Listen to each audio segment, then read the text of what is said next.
Hamas पर काल बनकर बरस रहा इजराइल, सैन्य अभियान में कई लड़ाके ढेर।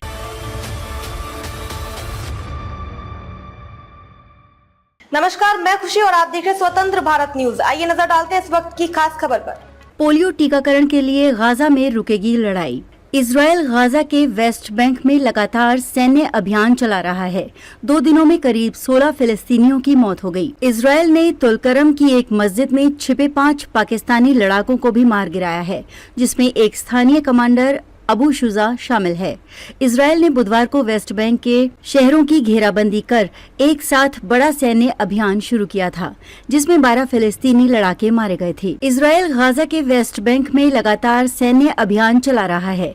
2 दिनों में करीब 16 फिलिस्तीनियों की मौत हो गई है। इनमें फिलिस्तीनी इस्लामिक जिहाद के सैन्य खुफिया कमांडरों में से एक ओसामा गदाल्लाह भी शामिल था। गदाल्लाह दक्षिणी गाजा के राफार क्षेत्र में इजरायली हमले में मारा गया। 10 से अधिक वांछित आतंकवादियों को गिरफ्तार किया गया।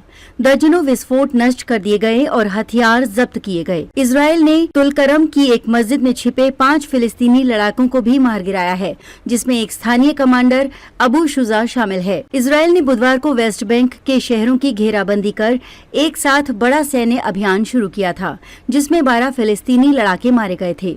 इस्लामिक जिहाद आतंकवादी समूह ने पुष्टि की है कि मोहम्मद जाबेर, जिसे अबू शुजा के नाम से जाना जाता है, तुलकेरम शहर में एक छापे के दौरान मारा गया। इजरायली सेना ने कहा कि गुरुवार सुबह मारा गया अबू शुजा इजराइल पर हुए कई हमलों में शामिल था। सेना ने कहा कि अन्य कई फिलिस्तीनी लड़ाकों को तुलकेरम शहर में चलाए अभियान में गिरफ्तार किया गया है।